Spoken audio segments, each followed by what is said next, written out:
The foggy boundary of accountability. Across longer time horizons, the cost of no one decided shows up as endless meetings, unread dashboards, and approvals that arrive after the moment has passed. 1,000 notifications can document activity, while a single broken assumption quietly goes unowned. Responsibility dissolves when a system scales coordination by distributing decisions into many small steps, each one defensible on paper and unclaimable in hindsight. The mechanism is not mystery or malice. It is the predictable outcome of dividing work into checklists, tickets, and model outputs where each hand touches the outcome, but no hand holds it. Over time, the system becomes excellent at producing compliance artifacts and poor at producing accountable judgment, because what gets measured is traceability, not ownership. In the short term, distribution feels like safety. A process converts a risky choice into a sequence: gather inputs, fill fields, request approvals, escalate exceptions. Each step is a constraint. You may not ship until the box is checked. You may not decide until the calendar slot exists. You may not proceed without a sign-off. Constraints create reliability, but they also narrow the space where responsibility can live, because responsibility requires discretion, someone noticing what the form cannot represent. The incentive landscape matters. When the system rewards followed the process more than owned the outcome, the rational move is to optimize for evidence. A feedback loop forms. More documentation reduces individual exposure. Reduced exposure increases reliance on documentation. Reliance on documentation increases the volume of artifacts. Artifact volume makes real oversight impossible, and the impossibility of oversight further rewards artifacts. Accountability becomes a property of paperwork, not a property of attention. Model following adds a second channel of diffusion. When a model produces a score, a ranking, a recommendation, it offers a convenient handoff. The decision is supported, data-driven, consistent. The explicit constraint becomes, you may not override without justification. That constraint is often prudent, yet it changes the moral geometry of the room.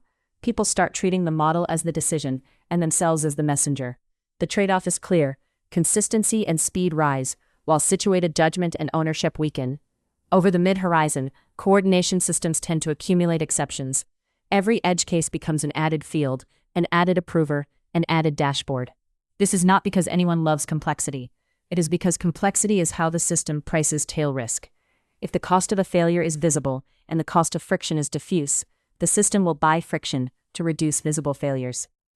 The second-order effect is that the friction itself becomes a source of failure.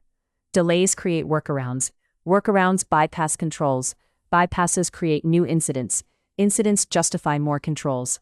Responsibility then dissolves twice, first into the official process, and then into the unofficial shadow process, where outcomes actually happen.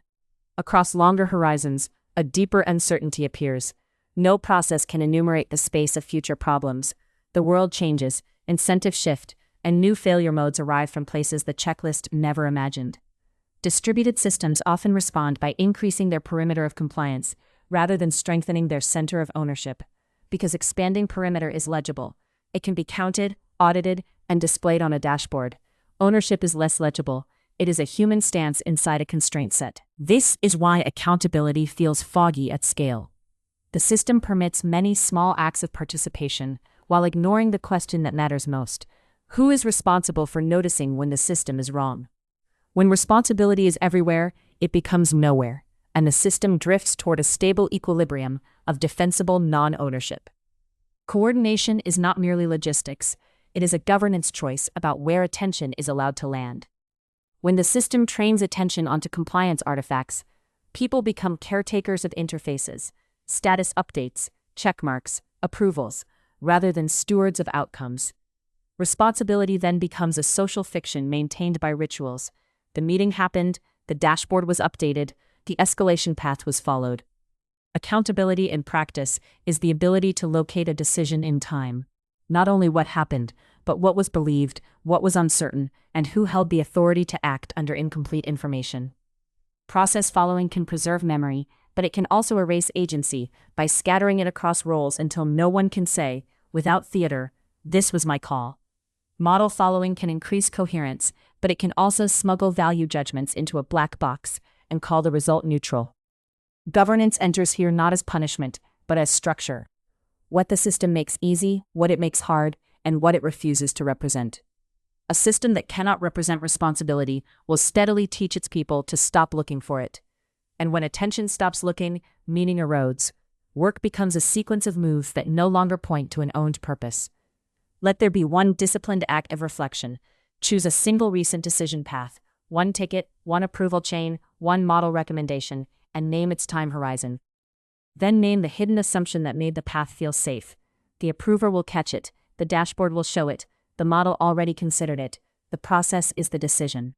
Finally, name one tail risk that the artifacts cannot capture, even if every box is checked. This is not a hunt for blame. It is a way of making the boundary of accountability visible again, where discretion exists, where it is constrained, and where the system quietly replaces ownership with procedure. Responsibility does not vanish, it becomes illegible when systems distribute it without a center. Time reveals failure modes, and humility begins where uncertainty is admitted.